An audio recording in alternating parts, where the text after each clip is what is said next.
Hi, everyone. Welcome to our webcast where we're going to be talking about the alternatives to suicide approach. My name is Katie Volk, and I work with the New England Mental Health Technology Transfer Center, which is sponsoring this webcast, and I'm joined by my colleagues Caroline Maisel-Carlton and Sean Donovan. I'm going to go over a few housekeeping things and then kick it over to Caroline and Sean to do the bulk of the presentation here. You're welcome to introduce yourself in the chat box. Let us know who you are, where you're coming from, and that way you'll get used to that. That's a good way to ask questions during the meeting. All of your microphones are muted. We have a big crowd today, and so we do that to make sure that there's no distractions from background noise. So the chat box is a great way to communicate, and our presenters and I will be attending to that. We also have a tech person standing by. Her name is Adrian, but she'll show up in the chat box as Jennifer, which is a little confusing, but if you have a tech problem, you can type it in there and she may be able to help you as well. We are recording this session and we'll be able to put it on the Mhttc website at the end. And at the end of this webcast, we will also send you information about continuing education credit, and you'll fill out an email if you would like CEUs for this presentation. So the one quick word about the New England Mhttc. We are one of 9 regional technology transfer centers around the country. Our mandate from SAMHSA is to disseminate evidence-based practices and work with community providers around the New England region.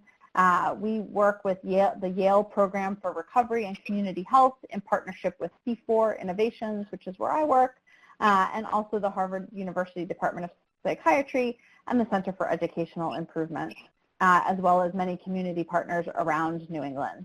There's a little map. You can see us in the little green region way up at the top, as you know. That's our mission statement. I'm doing this quickly here. So we have our focus is really on resilience and recovery, and we try to bring that into everything that we do. At the end of this presentation, I'll put up our website, and you'll be able to see more of those resources and more of that information. But without further ado, I want to turn it over to Caroline and Sean, who will introduce themselves, and will talk to us about the alternatives to suicide approach. Take it away, Caroline and Sean. Thank you, Katie. Cool. Thanks so much, Katie, and welcome to everybody joining us from, seems like all over the country. So yeah, see some folks coming from New Jersey, which is where I grew up, but I'm here in Massachusetts now. So like Katie said, my name is Sean Donovan. I am part of the Western Mass Recovery Learning Community, which is a space in which we're talking to you now as part of our greater community in Holyoke, Massachusetts. So I did want to give you a little bit about my story, like where I'm coming from and like why the topic of suicide is really sacred and valuable to me to speak to you about. Yeah, so like I mentioned, I grew up in New Jersey, and when I was a younger person there, probably around the ages of 13, 14, is when I really hit a time in my life when I was wanting to die. I was wanting to kill myself, and there are so many reasons for that, and I'm going to name a few. But there was I had some experiences of medical trauma in my life where some medical interventions left me with neurological damage and other things going on for my body and my mind that were hard to contend with. Shifted my ability to like learn and focus in the world and like think of myself in the world. I was also going through an experience of, as a lot of people do at that age, like being more aware of my body, being more aware of my hormones and desires and changes. And as I came through that experience, I was realizing I wasn't fitting into the archetype of like straight heterosexual culture. My desires and my aspirations for love and sex and romance were very different. I didn't have the word gay or queer for myself then, but that's what I was hinting at. But in the world that I was in, it felt like I was destined to be, part of just this heterosexual world. A lot of the words like gay, and to use kind of a slur, like faggot, if I'm going to be really honest, like were used a lot in association with people that were bullied, that were thought of as like less than or bad. So it didn't really feel like a great place to come out where I lived in New Jersey around these things. And I remember going to see a psychiatrist for the first time that when my parents heard me talk about wanting to die. and they were really worried and upset by that. And what he said to me was, basically when I took a risk to share some of these things about my identity and my pain, he didn't really address it at all. What he said was like, I think you might have a chemical imbalance. I think you might be majorly depressed, and not like, you know, it wasn't like, I think the world really sucks right now. He's like, I think I have a pill for you. I think I have a prescription. And so I remember getting put on this thing that was called an antidepressant. And that was sort of my initiation into the world of the mental health system. I have a lot more experiences that I would say snowballed from that, including more drugs, more diagnoses that got more and more serious in terms of what is called serious quote-unquote mental illness. And I ended up in the psych ward at certain times too, when I really wanted to die or acted on those feelings of wanting to die. And I remember some of those experiences in the psych ward too. They really taught me to be quiet and silent about my pain, because I didn't want to like have my ability to make choices in my life taken away. And so when I was 20, I was in a psych ward where I was reminded that if I talked openly about these things, I would be judged, I would be thought about as less than, I would be maybe like threatened with hospitalization. And so when I came to the Western Mass RLC, about 8 or 9 years ago, I was invited to be part of these groups called Alternatives to Suicide. And I was really skeptical about groups, because groups had told me that, like, you know, I didn't belong, that I was different, that my peers often made me feel that way too. But instead, when I went to this group, I found that, you know, people were really interested to hear about my experience. They weren't trying to assess, you know, whether or not I was going to kill myself, whether or not I had the means. You know, they were more interested in, like, why did I want to die? And, like, what's going on in my world? And some of them shared about their own experiences of wanting to die. And people let me use my own language to talk about my pain. And for many, many years up until that point, other people were telling me what my experience was. They were telling me like how I had to heal. And a lot of that led into traumatic places in the medical establishment and other places too. So yeah, what I wanted to kind of leave you with, and we'll talk a lot more, you know, throughout the presentation, is that these groups that we're mentioning, the approach that comes from these groups, the Alternative to Suicide approach, is really based in, like, how can people have big feelings and still have their rights respected, and still have the ability to consent to things, even just like to have an invasive question refused, which isn't often like granted in risk assessments and other things. And so we're going to talk more about like how not only can we talk openly about suicidal thoughts, but like how can we give each other spaces to like make meaning out of pain, or out of wanting to die, or out of like how people move through this. And so I'm really grateful to be part of this community and to share a bit of that wisdom from the last like 8 or 9 years with y'all tonight. Thanks so much, Sean. Well, it depends on where you are, That's right? true. Like whether it's day or night or morning. And it's been really great for us to have developed more international connections with this topic of suicide with the RLC. So we'll be talking a bit about how we brought the Alternatives to Suicide approach, for example, to Australia. But I wanted to introduce myself first. I am Caroline, and like everyone that works at the RLC, I am someone with my own experience navigating pain and the systems that have been developed to try to support people as they work through deep despair. Folks like myself who hear and see things that others don't. And I know for me, you know, so much of the pain that I was dealing with, in my gut, it felt like it was from external sources. Like I remember first hearing scary voices during the time of the American Gulf War when I was 8. But when I was brought to a psychiatrist, you know, what was really conveyed to me was that actually my problems were in me. You know, I was at a doctor who was there to fix this imbalance in me. And like a lot of people that end up, you know, suicidal, I quickly became, you know, I quickly got the message that there weren't a lot of other options. So I began to feel like very alone, both that I was sort of this pariah, this mentally ill person who's very different than other folks, and also that I was out of options. I felt alone and out of options because a lot of the treatments, the hospitals that I encountered didn't take my despair away. Ultimately, what ended up being helpful for me, you can see on the screen there, was when I was living in a halfway house, I had someone that worked there introduce me to the sport of roller derby.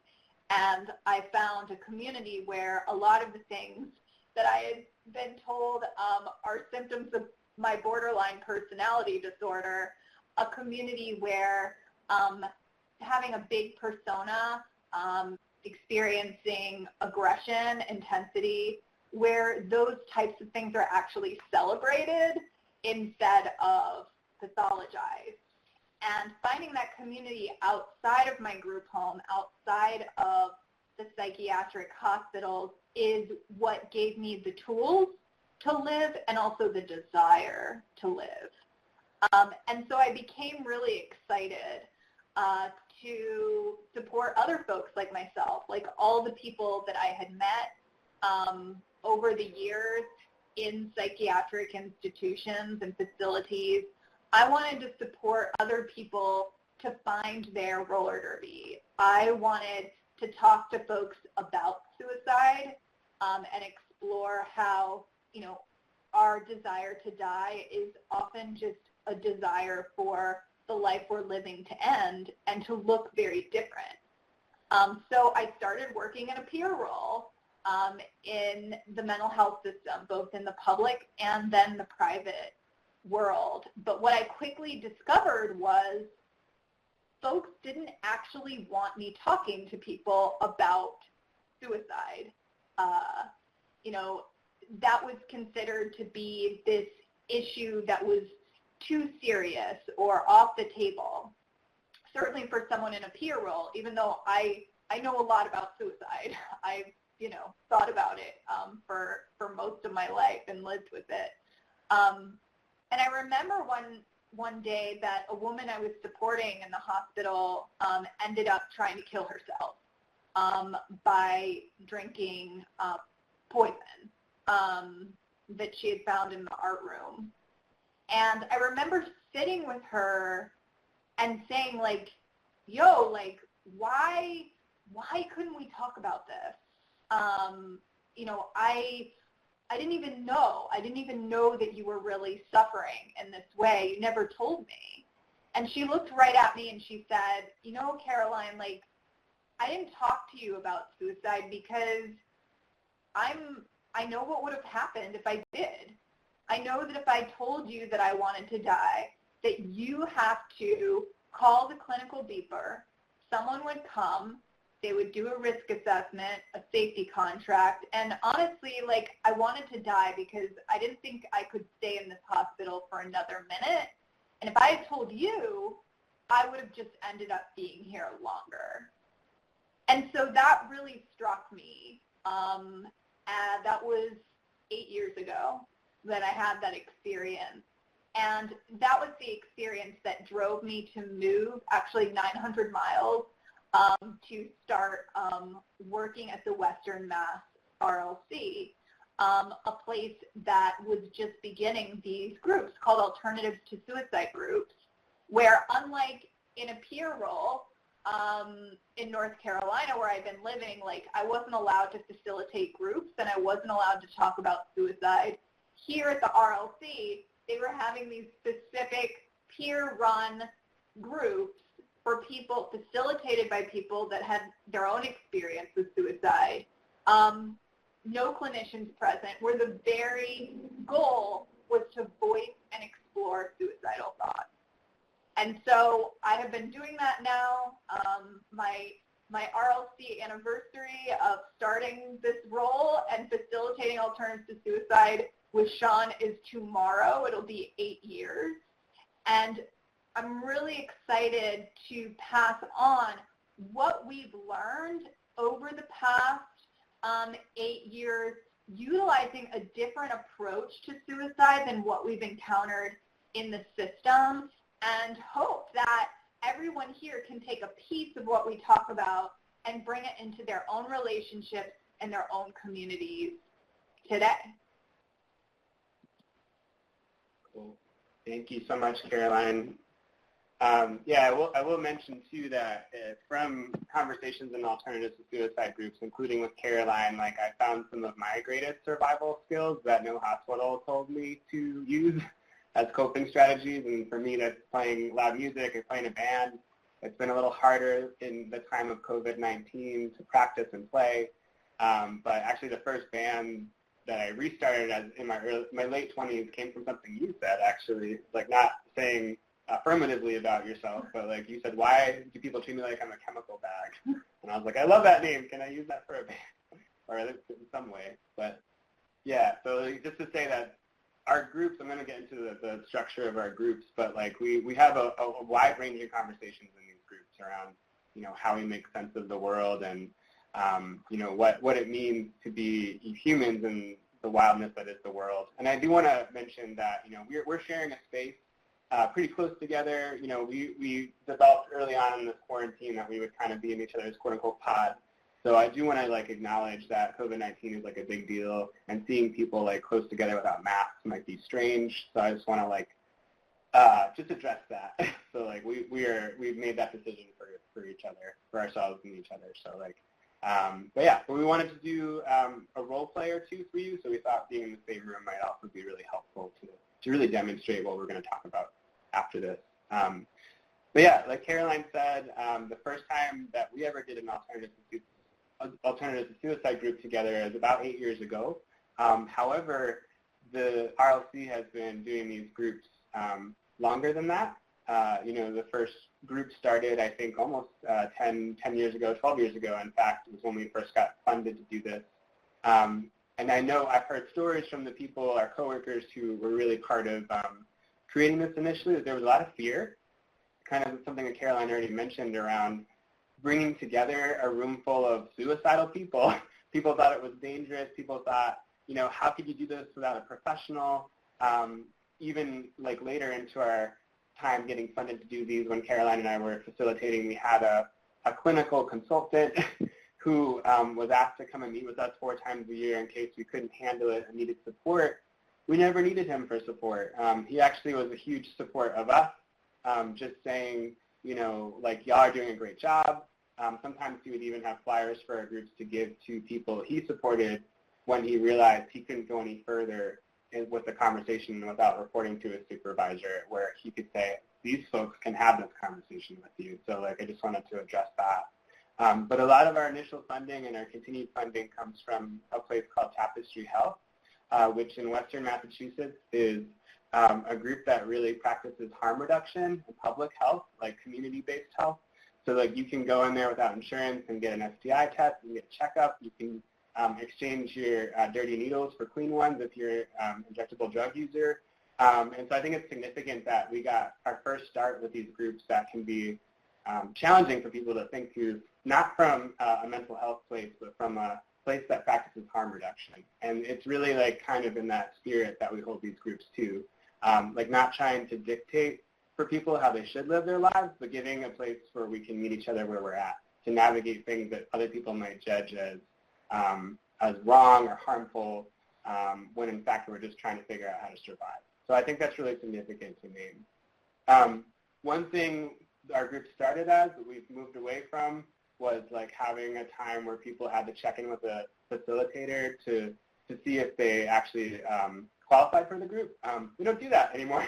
We moved away from that. I think sometimes we learn a lot from the mental health system that we didn't realize we had to unlearn until we realized like we're replicating stuff. And so in our groups, when Caroline and I started doing this group in a town nearby, people could just walk in the door. They could decide for themselves to choose to be there, and that's how we still have our groups. And to me, that's really meaningful because I feel like I don't never want to be a gatekeeper between like someone who needs the support and them getting that support, you know, in the case of our groups. And so someone can decide for themselves what makes sense for them to come and why. And so we've done this thing for a while where we've had groups meeting for 90 minutes, and particularly we meet in non-clinical settings. So the group that we've done for a while is in what we call a Quaker Meeting House. I'm not sure if people have those all over the world. I know y'all are calling in or joining us from all over, but it is a place where it's a spiritual community that has a lot of values of non-hierarchical leadership. But in any case, it's not a clinical spot. It's a place that's in the center of a town. A lot of our other groups are held in our community centers within Western Massachusetts and wherever they're also held in other parts of the country. And the other thing that's really significant is that, both Caroline and I and anyone else that facilitates our groups, has the experience of, navigating suicidal thoughts or attempts and is openly identifying with that fact. And that's really significant. I don't think our groups would work, if we didn't have people there every week that were willing and able to share about these experiences. And so it's one thing to, have the experience of going through suicidal moments or attempts, and there's another thing to really be open about that and being willing. I know a lot of people, even in clinical roles, who have been through traumatic experiences, who have tried to kill themselves or think about suicide, but they're unwilling to be open about it. And there's so many reasons why. There's a lot of elements of disclosure and liability, et cetera, which we can address, that people have internalized. But in our groups, it's so important for our facilitators to be open about this experience, to make it possible for other people to speak. Because it's scary. Sometimes we've had our rights taken away. We're going to talk a lot about these pieces. There's a lot at stake in sharing about these experiences. And I just want to end, at least my portion of this, saying that there are weekly groups happening in other parts of the country and even other parts of the world. So in Vermont, in the eastern part of Massachusetts, in Pennsylvania, in Wisconsin, in Ontario, just north of our border, and even across the world in Perth and other parts of Australia, we have groups that meet weekly. And the other thing I wanted to add, too, is we invite people to talk about what they need to talk about. It's not just about suicide, because frankly, when you invite people to talk about suicide, what I've heard is people start talking about their whole lives. And so we hear a lot about people's experiences with spiritual communities. We hear about people's cats. I've shared about my own cat and the relationship that we have. People talk about the injustices in the world that they're experiencing that either led to wanting to die or just led to them wanting to envision a different world. And we get to know each other as humans, as complex as that is for each human being. Thank you, Sean, for describing the groups. But we want to also make clear that we get not everyone on this call is going to be an Alternatives to Suicide group facilitator. Not everyone on this call may identify with having thoughts of suicide or have had suicide attempts in their past. That does not mean, though, that you cannot use the Alternatives to Suicide approach. So over the years, we've defined and kind of articulated what makes these groups, what happens in them that makes them so incredibly effective. Why is it, and we've done surveys of people that attend them, what are the things that make them so powerful? Because, for me, like I said, I worked a lot in a peer role in more conventional settings, and suicide attempts and deaths kind of just felt like this fact of life. But when I moved up here and we started utilizing this approach, here's what I noticed. People were talking a lot more about suicide. I was having those conversations that I wasn't having before. People were talking about it, but folks were not dying by suicide. In fact, I can count on just a few fingers out of the hundreds and hundreds of people that I've met doing this work, both in RLC spaces and Alternatives to Suicide groups, who have died by suicide. It happens a lot less. There's something about voicing and exploring thoughts of suicide, having that practice that makes you less likely to die of it. So we're going to talk about our approach here and break it down a bit for you in terms of when we're using an alternative to suicide approach, what are we moving away from? What are some of the things that shut people down or keep them stuck, kind of conversation killers, if you will, exploration stoppers that get to the root of what we really want in our life to die or end? It might not be our actual life. Like, there could be a role or a relationship, or on the flip side, something that we need. So what do we move away from to get the conversation started? And when we're in conversation, what are the things that we see being really effective to help people like hold some of the pain that they're in? And so we've got it broken down for you on this slide, but we're going to go a bit more in depth, piece by piece, starting first with the things that we're moving away from and developing alternatives to. Thanks, Caroline.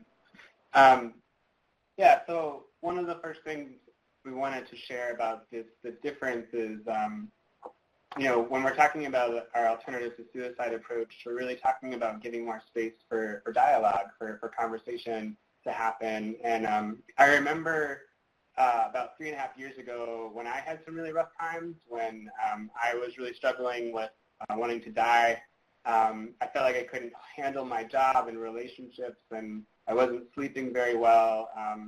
I couldn't remember when I'd eaten last. It was just like a time when things were falling apart for me. I couldn't make meaning about what's happening that felt stable.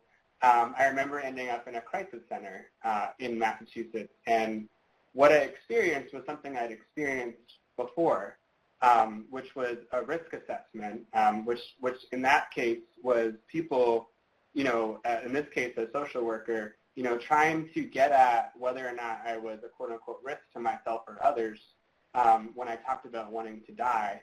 And what happened, we went further into this questioning where somebody shared, they were more interested if I had the means to kill myself than why I wanted to.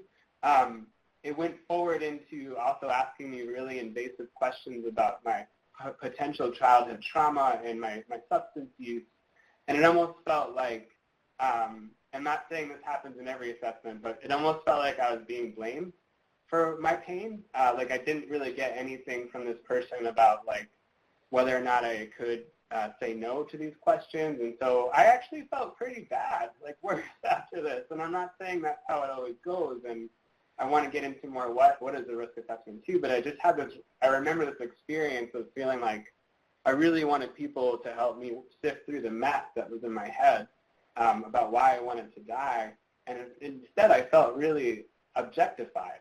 And I ended up in a psych ward too, which is part of the bigger story. But what I want to focus on is that in that relationship of a risk assessment, I kind of felt like, that there was a lot at stake in what I shared and what I didn't share. And I almost questioned whether or not I should be honest, because honestly, I didn't want my rights to be taken away. I wanted support, but I didn't want me to lose control of my own rights. And so I made some choices about what I shared and what I didn't share. There was a power dynamic there. This person didn't share anything about their life, which made me feel pretty alone, even though I was already feeling that way. And it didn't feel very authentic. So sometimes, risk assessments, they give people these tools, whether they're clinicians or not, I'd say, to try to get at whether or not to take further action to take away people's choice. But they sometimes miss the point of what the conversation might be most helpful around. And I remember, I can just say for myself that it wasn't even me that thought about the phrase, I feel suicidal. It was that psychiatrist when I was 14 that gave me that phrase. I had other words for what my pain was and how I wanted to die and why. But it became this exchange value, I'm feeling suicidal, initiates this risk assessment questionnaire. So what I really wanted in that moment, without really being able to voice it, was I wanted for someone to get messy with me, to really figure out why I wanted to die. and maybe be open to hearing that. Instead, I felt really objectified. So the other thing about risk assessments is that like there's a lot of research, which we don't have right now, that share like, is it even effective at getting at like who's a risk and who's not. And so if they're not really being able to address the thing that they're designed for, and they're making people feel distant and not be able to be honest with each other about pain, about where someone's coming from, I think like we wanted to provide another approach that can be more direct and more genuine, hopefully, too. So when we're looking at the alternative to suicide approach, trying to move away from this lens of like risk assessment, we really are looking less about like what if, these what ifs, putting people in categories of high and low risk, and really like asking folks like what about, asking why. I mean, it's a really simple shift, but it's a really big shift at the same time. And so, I will say that if people are in roles where like they have to do these risk assessments, there are definitely better ways to do them, in my opinion.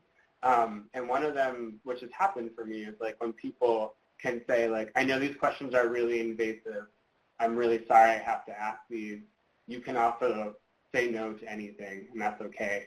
So we'll explore a little bit more, but like sometimes I feel like a risk assessment is being used on me, and I have to figure out what to say, like I mentioned, to not lose my rights, my ability to make choices. But if someone in a power position, like a clinician or a social worker, in this case, like gives me the permission to say no, like we might be able to sustain a better and different kind of conversation. And maybe I'll still like have some trust intact to really be able to explore why with you.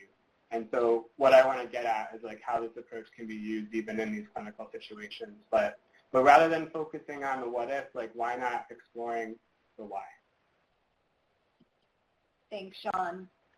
So throughout this presentation, we're going to offer alternatives to suicide, alternatives to some of these pieces like risk assessment.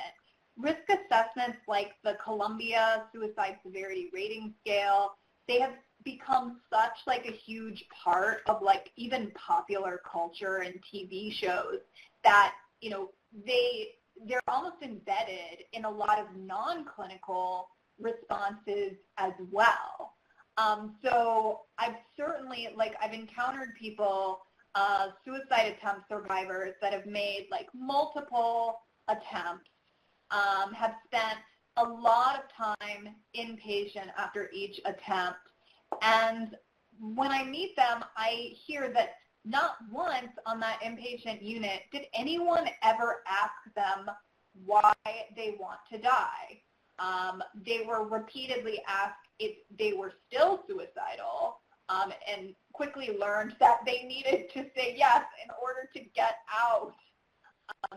So Sean mentioned that there's not a lot of data out there that supports the predictive value of risk assessment.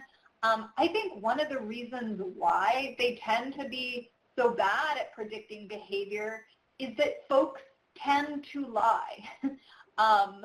So, for example, I had learned by probably about the age of 14 what questions I needed to say yes to avoid the hospital, what I needed to say no to.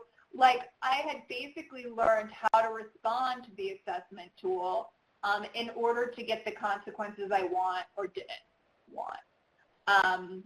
So we're really recommending these other types of questions instead, inviting people into conversation that's about the context of their whole life. Remember, guys, as Sean alluded to, a lot of us have been trained to use the word suicidal because it's the only way that we can get people to listen. But if I'm trapped in using that word over and over, I've really lost a lot of my emotional vocabulary, and I don't have the opportunity to actually talk about what in my life is causing me pain, what I need to get through it. So folks, regardless of what role you're in, even if we have psychiatrists in the room or people that rely on some of these clinical tools, we have had, doctors in Massachusetts say that absolutely you're going to get, if you are someone who's taking notes, you are going to get a lot more information by asking the types of questions that are on the right side of the screen instead of just relying on the list, going straight off that protocol assessment tool. You're going to improve the relationship you have, and you're going to learn so much more about what's going on in this person's life. All right, so the next thing that we're going to talk about moving away from is this deeply embedded assumption in our culture, in American culture, that suicide indicates that there is some sort of pathology in the brain that needs to be corrected by, various neuroleptics, either a dopamine blocker, a serotonin reuptake inhibitor. This country, the United States, has more access, takes more pharmaceutical drugs than any other country on earth, more than many, many countries combined. However, we also have one of the highest rates of suicide. Our suicide rate has been climbing steadily since the turn of the millennium. So looking at those two data sets, it's pretty clear that if suicide was a problem that could be solved by a prescription, we would have licked it by now. Unfortunately, these access to pharmaceuticals has not licked the problem. We need to go deeper, and all the time, Sean and I encounter people that are really stuck in this narrative that thoughts of suicide are just the result of a chemical imbalance. I remember a time when we were doing an alternative to suicide group together, and a woman came to the group and she said, I've tried everything. I've tried this drug and it didn't work. I've tried this drug and it didn't work. I want to try ketamine. I want to try Haldol. I want to try shock treatment. And I remember, Sean saying, that sounds so frustrating to have tried all those things and they didn't work. I'm curious, how would you be certain they were working? How do you want to feel? And what was interesting was this woman, her response was not, I want to feel happy all the time, and it wasn't even that I never want to feel sad again. What she said instead was, I want to feel like I can walk into a room and that I belong there. So she was looking for this sense of communal acceptance and belonging regardless of the emotional state that she was in. And I've never forgotten that. I've never forgotten that, because over and over in my life and in other people's lives, the response to I feel suicidal is, what pill are you taking for that? But what I've seen is that actually a lot of the things that, people draw people to want to end their lives, the solution doesn't come in pill form. And we have this image on the slide. There's not a pill for acceptance. There's not a pill for purpose, for love, for a sense of authenticity or truth.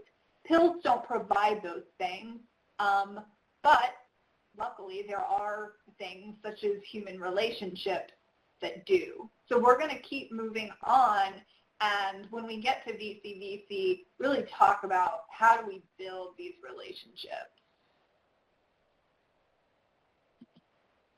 Cool. Thank you, Caroline. And Yeah, I did want to acknowledge some great stuff being shared in the chat, and I believe it was Gregory who shared, the value in asking someone permission to even ask a question. Like, is it okay if I ask you about that? And I just want to highlight that. It just in the midst of while we're talking about this too, because it suggests that if I say, can I ask you about that? Can I ask you more about that? It gives someone the opportunity to say no, and us to still have a relationship and still have a conversation while giving someone the ability to ask consent. And so I really appreciate you naming that, so thanks for that. And I'll say, for me, when I think about, our approach being non-pathologizing, I think about some really rough history, too. And so if I were to have come out in the world as a gay or queer person, 50 years ago, there might have been a place in the diagnostic and statistical manual for me to be treated as mentally ill, as a homosexual, quote unquote.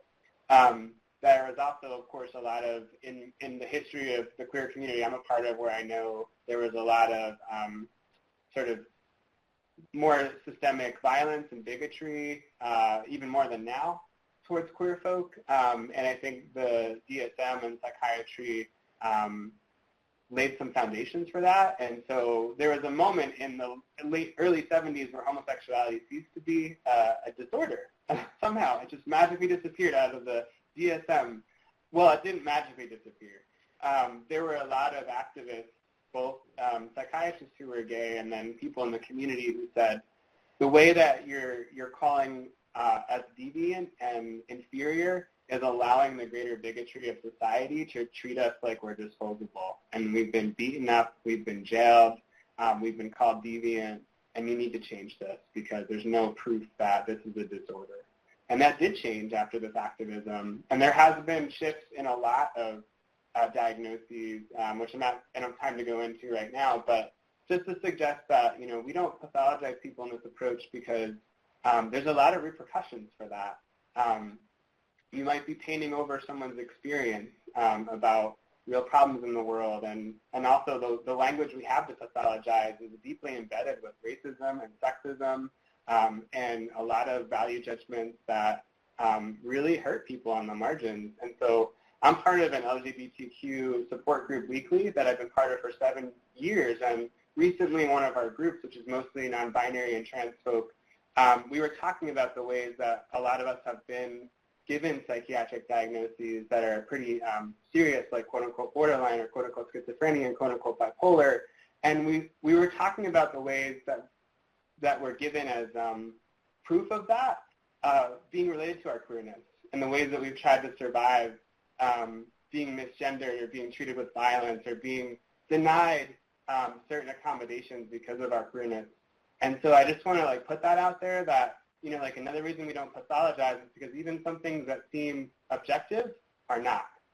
And so people that are already being hurt in the world who want to die because of the experience of abuse or discrimination they're experiencing, which leads them to think about suicide, if we just call that, reactions based in a chemical imbalance, we're also denying and gaslighting the experience of pain. And so I share that really rough, history and just quick history to share that, in our groups and our approach, we don't necessarily think that suicide is a problem, but we ask why rather than what if to get to the stories of what led to people wanting to die in the first place. And so this slide kind of just speaks to that in our groups and in the conversations that I've held with people, there's often been a story of sexual abuse. There's been a story of the pressure to be quote unquote successful that someone couldn't live up to and maybe was shunned by family members.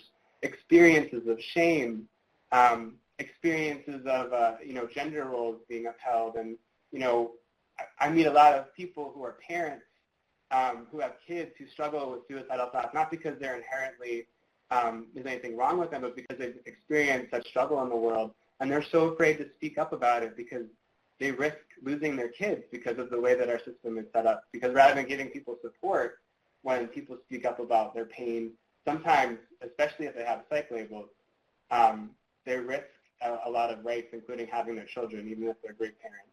And so I think when we talk about not pathologizing, in terms of connecting to experiences of suicide, these are some of the things that are at stake. when we can leave a space for people to use their own words, we can maybe get at the bigger issues. Even if we can't solve systemic issues in the moment, we can validate their heart. And we can go to the next slide. So there are some really different ways we can approach these conversations, different questions, we can share. I remember for a long time when I've been angry at things in the world, and I've called my parents about them in the past, and I had legitimate anger, they would ask me, are you taking your meds today? You feel, manic. You seem like you're, kind of symptomatic. And rather than saying, wow, it sounds like you've been experiencing some real hard stuff with your landlord or with this experience you've witnessed in the hospital with your friend, there are a lot of ways that we can shift from being, pathologizing, putting labels of making the problem within the person and shifting it to, what's going on in someone's life. So we could ask instead, what are you feeling right now? Or even just saying it makes sense that you're feeling angry or sad or, upset. Are there times when this feels less heavy? Any of those questions would have been a lot better for me in those moments. And thankfully, I've had moments where people have asked me these questions or given me these responses that didn't pathologize my real human emotions. And just even asking or offering a place to just say, I'm here, I'm listening. We can just sit in silence if you need to cry. Because sometimes there aren't, clear answers. Thanks, Sean. And so an alternative to suicide approach, one of the things that makes it unique is we aren't ultimately defining suicide itself as the problem. The way we're looking at it is suicide is actually the solution. And it's a solution to a whole host of problems. So if we just seek to eliminate suicide, we're not going to get very far. We're not going to get very far because we haven't actually addressed what are the deeper rooted issues here. So obviously the conversations that I have with folks about suicide because of this are incredibly diverse. It could be gender roles. It could be, the pressures of student debt and the economy, feeling like a person isn't living up to expectations. I hear all these things, and, each person is unique. But there is something that I hear repeatedly in conversation with folks, and I would say that I hear this probably at least once a month or once a week, where someone says to one of us, Caroline, Sean, I haven't talked about these thoughts in months. I haven't talked about these thoughts in years. And what we tend to hear is, I haven't talked about these thoughts since the police came to my door for a wellness check, and I ended up, in a cop car. I haven't talked about these thoughts since I ended up committed against my will. I haven't talked about these thoughts since someone told me that meant I was crazy or mentally ill. But what we have never heard, what we never hear is, I stopped thinking these thoughts. I stopped thinking these thoughts when the cops came to my door. I stopped thinking these thoughts when I was committed to the hospital. We never hear that.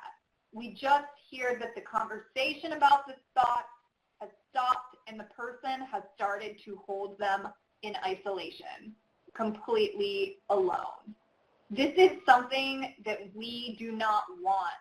An alternative to suicide approach is one that shies away from any type of intervention that ultimately is just going to lead to silence down the line. Sometimes people want to feel like, oh my God, I have to do something. I have to commit this person. I have to keep them safe. But a lot of these responses in the moment are not effective. And they end up, maybe a person is locked up, for a moment, but the problems still remain, and the person's not talking about them in the same way as they were before. So we're excited here. We're excited about organizations that are interested in evidence-based approaches. We just want people to know that study after study, meta-analyses, such as ones done by the Journal of American Medicine, indicate acute hospitalization is not an evidence-based approach for thoughts of suicide. In fact, what these studies show is that suicide rates actually increase after discharge. Some studies shows for periods of 2 weeks. Others, it's a number of years. So the first line of defense that we're seeing in a lot of organizations is not at all evidence-based, but is shown to be actually like an aggravating factor. So for us, an alternative to suicide approach is one that seeks to eliminate force, coercion, and as much as possible, keep people in supportive communities. Instead of, those plastic mattresses with the flashlight, suicide checks that I was talking about having in my past, those did not do anything to alleviate my desire to die. So we are offering some alternatives to taking power and control away from people. Remember, for a lot of suicidal people, it's feeling alone and out of options. And when you come out of the psych ward and it feels like that's the only option you're given, but it wasn't effective for you at all, then you're going to be really stuck, and it's a tough place to be in. So partnering with people, asking, are there other people we can reach out to together? What do you need to get through this? And being really honest in conversation, being really honest that for a lot of us, admit it, when suicide comes up, we have this deep discomfort and this desire to fix it and make it go away. But that might not be what's needed. What's usually needed is some space to really explore what's happening and deep listening. So you can tell on yourself. We're going to talk about vulnerability shortly. You can say, hey, I'm just feeling overwhelmed by a desire to fix and manage this. I'm going to tell on myself, and I'm going to let that go.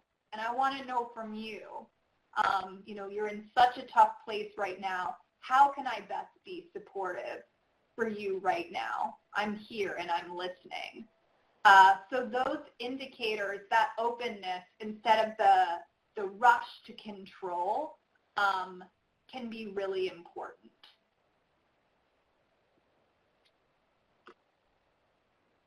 So what we want to do right now is we've got about half an hour left, and we're going to talk even more about this.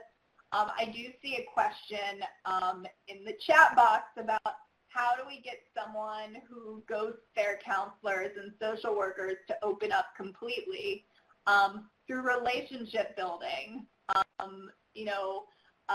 and we're going to demonstrate some of the tools that we have used to do that. I don't know if we have time for I think we should probably just do the one. So sometimes when we do a role play, when we do this in the full training, we would do a role play of what not to do. But we don't have as much time today, so we're just going to do a role play of how to use the alternatives to suicide approach. And Sean, I don't know Sean's going to be the actor in this role play. This will be completely unpracticed. I don't know what he's going to be dealing with, but I'm going to respond to him, whatever it is, within the values of alternatives to suicide.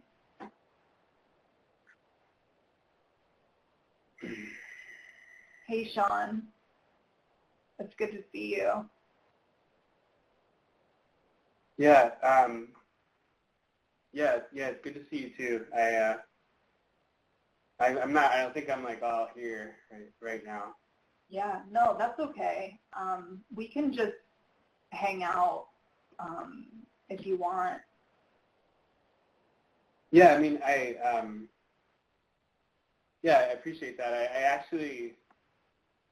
I do want to talk about what's going on. I just don't think I have the right words all the time. You know, I feel like there's a lot at stake in like getting it out in the right way, and I just feel like I fucked up a lot of things recently, and I don't know if I have any more energy to do it anymore. Yeah. Well, you know, there's no pressure here to find like the perfect words. Like I know myself, like I often feel that pressure to be perfect and do just the right thing, and sometimes it can just be completely overwhelming. Yeah. No, I just, you know, I don't think I like deserve to be alive anymore. Mm-hmm. I don't know, like I feel like I'm just in an impossible place right now where like my counselor that I go and see like just seems to be like wanting me to just keep talking to them when I don't want to, and they don't seem to be giving me any of my own space, but like I do want to share. I just don't want the stakes to be like risking too much. Yeah. And yet, like, I don't know, and I feel like I really let a lot of my friends down, like people that I don't see for appointments. Like, I don't know if I can talk to them much anymore about what's going on. I think I've said too much. Mm-hmm. So I just like, I don't know, I feel like if I can't handle this, I don't deserve to be alive anymore. And like, I fucked up a lot of relationships recently. Yeah. It sounds like you're dealing with so much and like so many of these different aspects of your life. That's got to be really hard. I'm sorry that you're going through all that right now. Yeah, I mean, yeah, thank you. It just like, I don't know if you know this feeling, but it just seems easier to imagine killing myself than to like coming back from all of this. And I don't know, I just think I like have this voice in my head, you know, that's like, it's just like my dad telling me I'm not good enough. He hasn't even said it to me in like 20 years, but I don't know, I just like, I'm like 33 and I just like, I thought I would be in a different place now, and like I just feel so exhausted from like not being able to like swing it right now, and like, I don't know, I just feel like I just want it to be over. Yeah, I mean, there can be, like, just speaking for myself, just so much fucking pressure. Just so much pressure, like, and I also have that kind of voice, like, that parent voice in my head that, you know, I guess the path that I was given that I could live just felt so narrow, like so narrow. And like, yeah, like sometimes it feels like, you know, meeting like all these expectations, being like the perfect daughter and the perfect wife and the perfect employee, like what does that even mean anymore, like with the world, like looking like what it is. And it's so hard, so hard. Yeah, you know, I hear you. I also don't know how to deal with this, but I feel like I can sit with other people and their imperfections and see possibilities, but I can't see it for myself right now.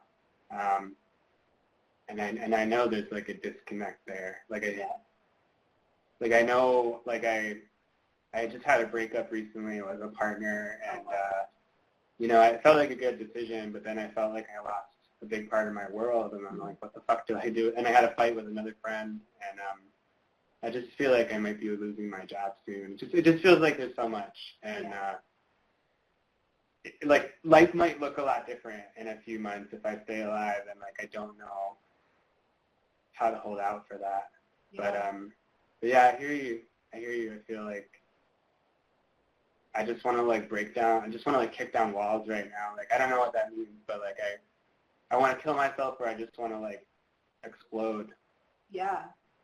I mean, are there places where you feel like you've got right that you give other people to be imperfect or be just fucking angry? I mean, I know sometimes, like, I mean, even when I'm the one that broke up with someone, that's like a loss. There's like a grief. It's like you're grieving the life that could have been, and it's really a lot, you know, to go through. Yeah. I do feel sad. I feel grief. I hadn't thought about that. But I was in the hospital recently, and a friend brought me a book. It was about drawing comics, but it was also about, like, I don't know, like, embracing drawing things in a shitty way. Really? Yeah, it was sort of like, I don't know. What I liked about it was, like, I sometimes have a lot of, like, the same perfection shit with my art. Oh, wow. And music, and but that's also a source of imagination. And, like, this book was like, you know, like, anything we produce is something we can make something out of, even if it's just saying, like, that's not how it looked in my mind, but how could I try again? And yeah, it's this book by Linda Berry. And I don't know, something about you asking me that question made me think about just, like, trying to draw something and it being a piece of shit, but that's fine. Yeah. Yeah, I mean, I love it. Like, I wish there was more space, like, where I can just be and, like, feel in a shitty way or just be a mess. I think, you know, it's something that we're human and, like, we deserve. And I don't know, I'm glad that we can have this space together and just, I don't know, not feel like we have to be perfect or have all the answers. Yeah, it feels like it's nice to be in a space where, like, there's not so much at stake that I can, like, take a risk and share some shit. Like, I don't know, it feels like everywhere else there's just too many things at stake to be imperfect, and that's not a way to live. I mean, if you ever want to go in the woods and break stuff and scream, like, I've really been wanting to do that. That sounds very satisfying right now. Yeah, and there's, like, if I'm going to live in a place that's not a city, like, I might as well make use of these trees. So, yeah, I might Maybe take you you can up on even that. draw them in a shitty way. Yeah, I could do that. Yeah. Well, yeah. So, yeah, maybe we can make a time for that, like, next week. Yeah, I would be down for that. Yeah, I really appreciate you, like, spending this time with me, and I know, like, another time too. You know, I mean, life still very much sucks, but like, I'm excited to. I would love to break some shit in the woods. Let's be in the suckiness together. All right, we're going to time it out. We want to have plenty of time to go through our slides and hopefully take some questions. But hopefully folks saw in this role play some of the alternatives emerging. So if we had had time to do, like, the one, you know, a sort of, like, systemic role play,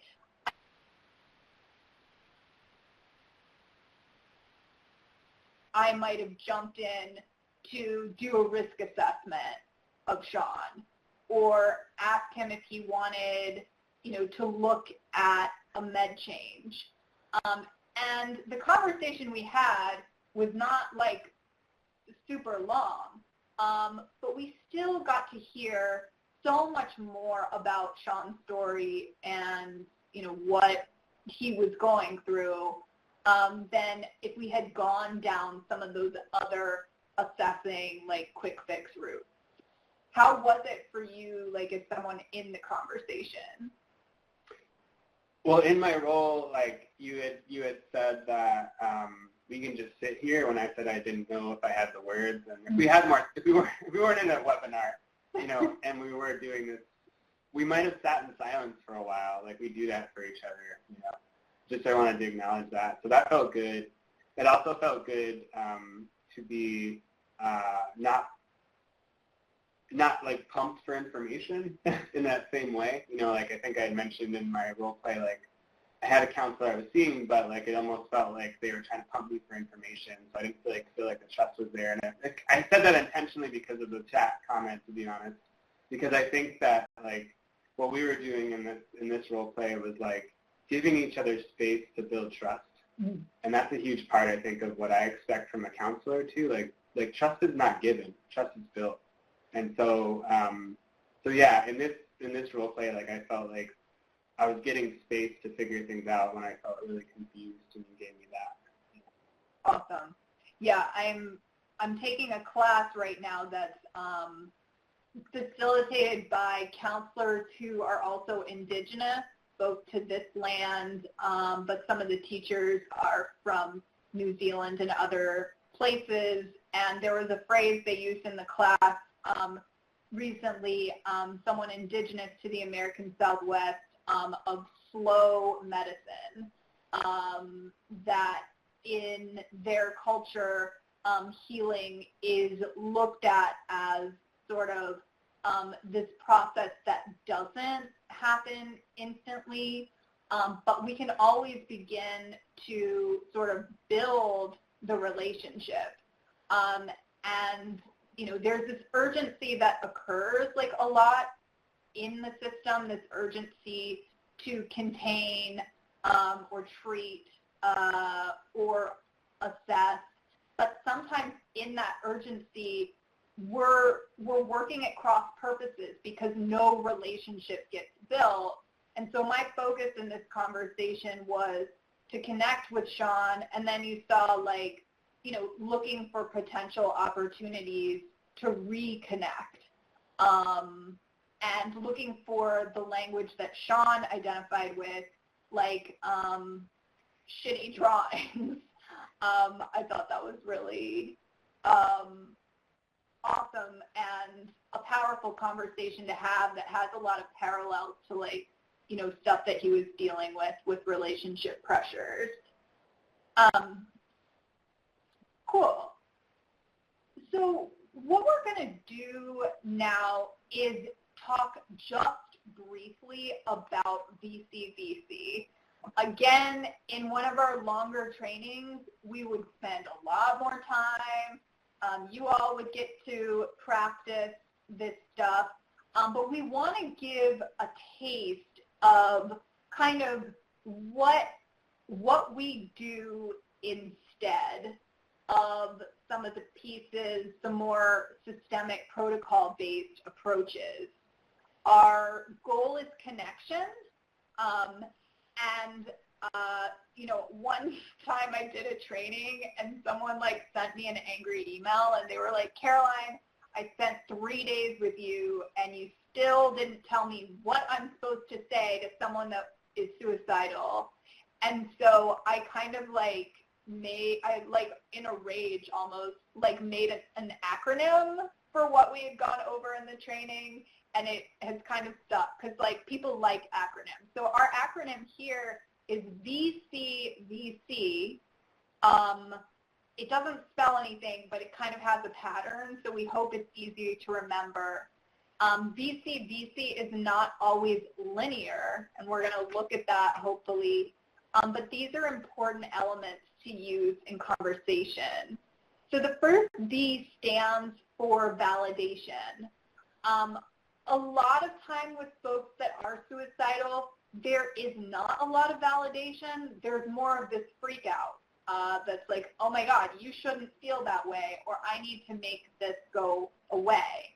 But in the conversation I just had with Sean, a lot of it was simply validating the reality of his pain. Sometimes folks, when Sean said, like, I don't feel worthy of living, I think some folks' tendency is to jump right in there and be like, oh, you're so worthy, you're a precious child of the universe, and you're always worthy. But that can feel like a shutdown sometimes. That can be just telling Sean that his thoughts are wrong. So a better approach is to say, that sounds really hard. It sounds like you're holding so much right now. The pressures of the world are a lot. And what you see is that Sean gets the message that I'm comfortable having this conversation. We can dialogue together. So I'm not going to spend like a huge time on this B, but also we have some examples here. I want to call people's attention to, I know exactly how you feel. Again, I think that's a lot of times a very well-intentioned response, but it's also not true.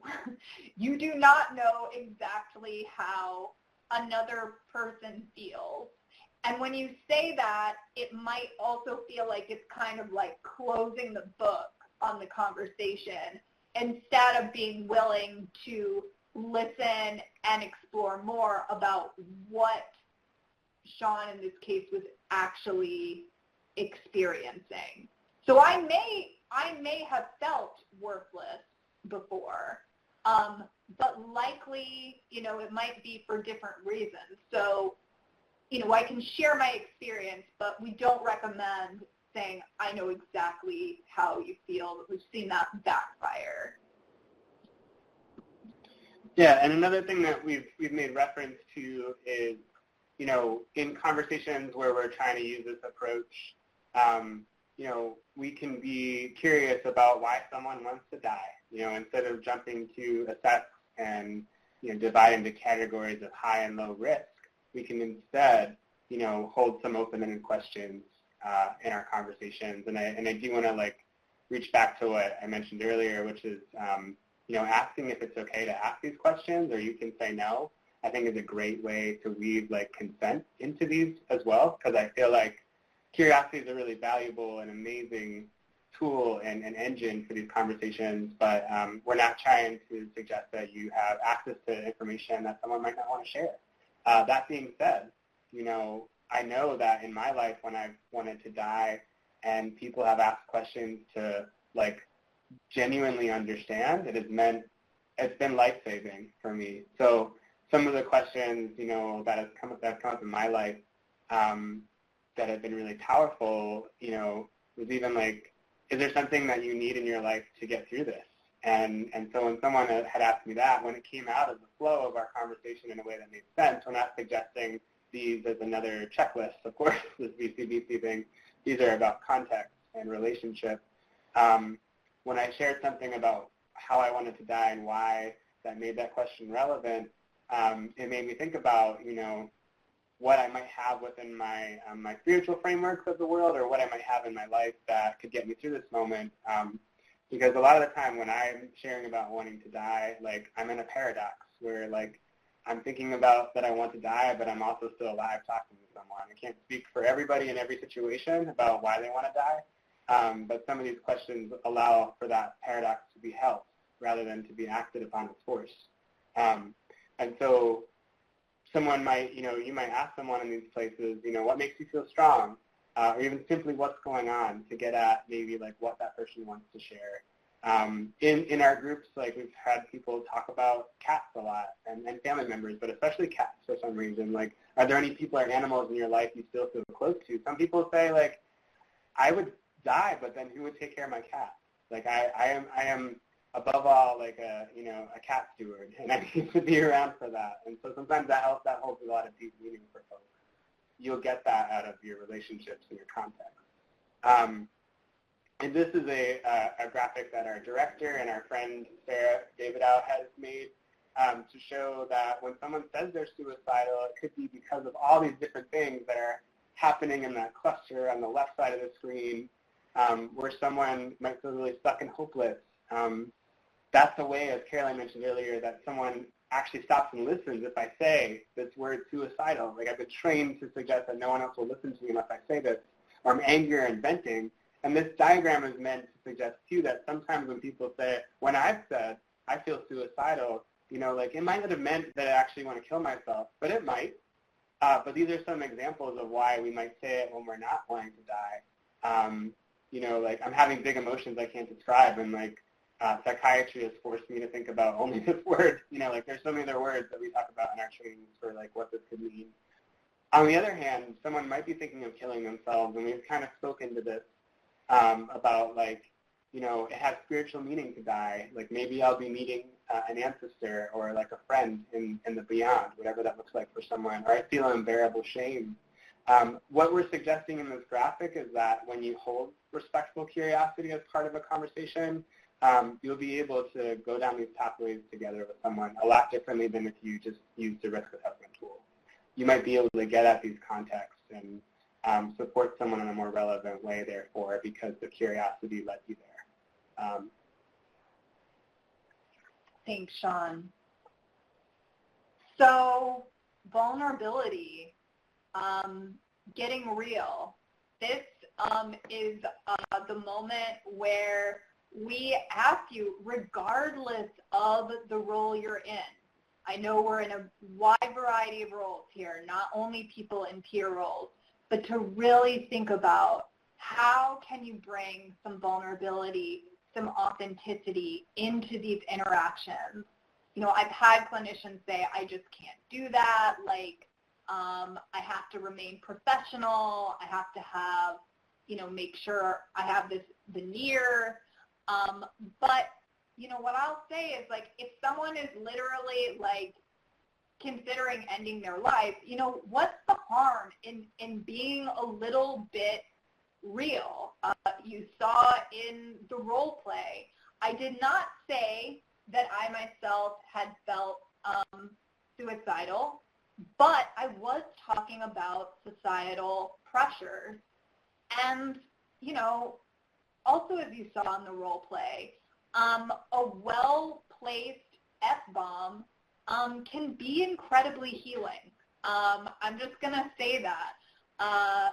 You know, it can give people the sense that they can be real with you, that you are an authentic person, and that you're feeling with them. You know, I feel like a well-placed F-bomb can do a lot to kind of alleviate some folks' institutional trauma fears and really see you as the real person that you are.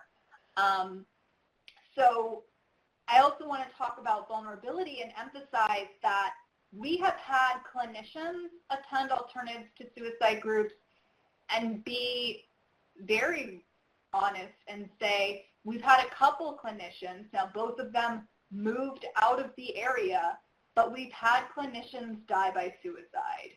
And some of the things they talked about in the group was the pressure that clinicians have to hold a lot of pain, but sort of hold their own emotions inside. I don't really think it helps people on either side of the divide. And I've certainly, you know, facilitated workshops in Australia where members of the Aboriginal community have said, like, it's just not our culture to share intimate parts of our story with someone we don't know anything about.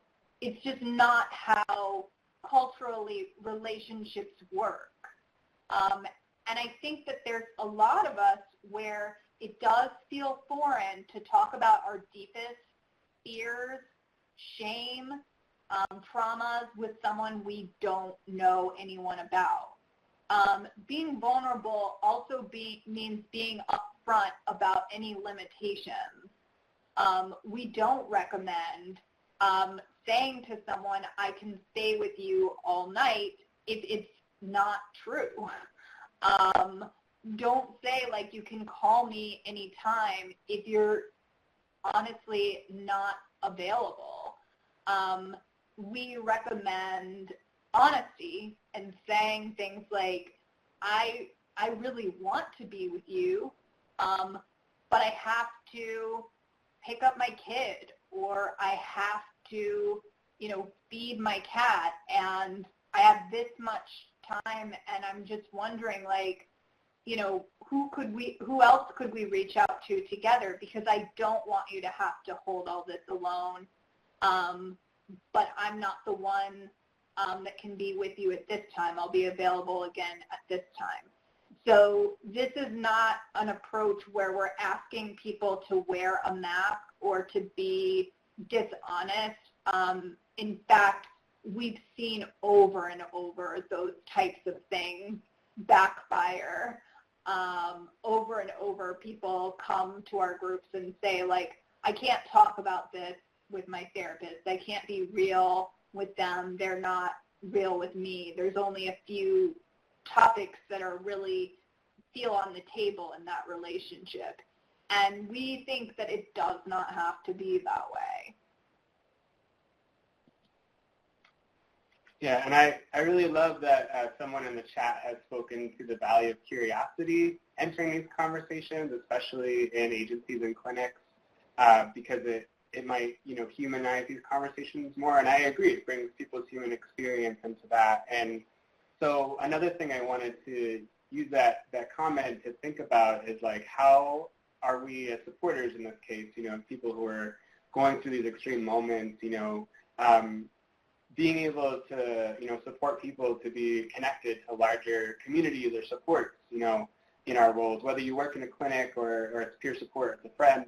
I've been aware of a lot of suicide prevention models that really suggest that the final step in these conversations is to hand to a professional, that we need to get people into treatment, people that know more, usually people with degrees, that we need to get people perhaps into a locked unit. And what we know from our experience is that can actually lead to institutional trauma, like we said, et cetera. I'm not going to go back there. But what I want to bring out and actually challenge y'all to think about is, like, there's an incredible power if someone has just shared these experiences with you. Like, A, they might trust you. Like, B, you might have the ability to, help them imagine alongside with them, or like ask them for their own wisdom. And so part of what we're talking about when we reference community in this last piece is, like, being a facilitator to pull out someone's own wisdom about, what they might connect to in really hard moments. And so it could be asking, like, are there ever times when you don't feel like dying? Like, what are you doing in those moments? Like, maybe to make a comparison to, like, what feeds someone. Or for that matter, you might say, when you think about dying, like, what's happening in your life? You can go back to that. You could ask, sometimes people that I meet that want to die, like, don't feel like they have community. Like, that's a really tough thing sometimes. Like, they felt betrayed by their community or their family of origin. And what you might be able to share if you get this far in a conversation is, like, wow, it seems like we've been able to connect, or, like, I'm really grateful that you've shared this with me. Like, do you have other people in your life that you can share this with? If not, what's working between us right now? Like, what about our conversation is allowing us to have this, really meaningful conversation, and are there some ways I could help you find those other places? And so I think there's a lot of possibilities here. Some things we just want to name that in some of our alternatives to suicide groups, some of what we heard people connect with in really hard moments to find a way through our spiritual communities are getting involved in social justice, like realizing that we want to die sometimes because the world is not what we want it and need it to be, and being a part of bringing that world into the possibility of now. So, whether it's prison abolition or whatever people are involved in, going to reading groups, feeling, as Caroline mentioned, the person through all these, like, methodologies of the treatment just wanted to feel like she belonged. Sometimes, like, walking into a group and being like, we've all read the same book and you belong here can mean a lot. Going to listening to music, even by yourself, going to martial arts class or yoga. Like, there's so many ways people have shared about, how they still connect to things in really tough moments. And then a really beautiful question, which has been helpful to me, like, are there things that you want to do before your life ends? Just having the ability to give someone permission to say, like, I can't control whether you live or die, but like, is there something you want to do before you go? And I know like both of us probably have stories around that, which we don't have a lot of time to share, but that's been a really powerful question to me, even to suggest that I don't have to make huge life changes. I can just say like, I want to finish this movie or something. Like, actually, I did want to watch this documentary, even though I still want to die. And like, sometimes things change during that experience. So there's a lot of different ways to invoke community in these conversations one-to-one. Yeah, we want to remember that a person that's suicidal is still a whole and well-rounded person. So sometimes the conversations that I've had with people that are in an incredible amount of stress, the conversation we needed to have was about RuPaul's Drag Race, and that acknowledges that, hey, a person can be really, at their wits' end and desperate, but there are still things that they love. And sometimes the conversation we need to have is about something that someone still loves, and revel in that with them. So we are coming towards the end of this very quick overview of the Alternatives to Suicide approach. We'll leave you with just some of these other examples of VC, and just another plug that, when we practice this approach, it's not always linear. So I might lead with a question and then later say something validating. We can mix it up because what we want is authentic connection. So we wanted to have like a little bit of time for questions, but I also want to honor people's time. So we're going to let Katie come back now to talk about how to be in touch. And yes, you can also reach out to us. Our website is westernmassrlc.org, and I'll type it in the chat. Take it away, Katie. Thank you, and thanks so much for all of this really good information and reflection and food for thought. So to close things out, like I said, we have recorded this, and we'll be archiving it on our website, which is, you can see right down below me, kind of, let's see, that way, mhttcnetwork.org/New England. It usually takes a day or two for us to get the archive up on there, but it will be there. We'll also be sending a follow-up email on Monday, and that will have information if you'd like continuing education credit. It also has a link to the evaluation, so please fill that out as well. And if you have any questions or follow-up for Caroline or Sean, their information is in the chat box here, and if you don't get a chance to jot that down, if you contact us, we'll be able to get them messages as well, and vice versa. Caroline and Sean, thank you so much for coming. This has been really wonderful to have all this information.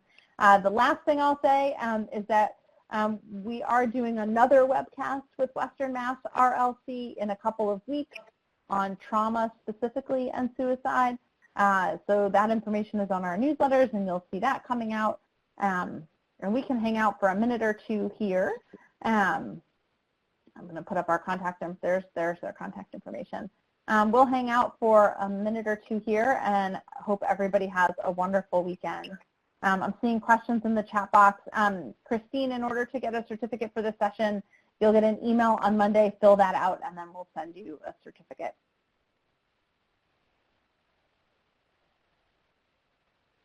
Thanks so much, everyone. Thank you.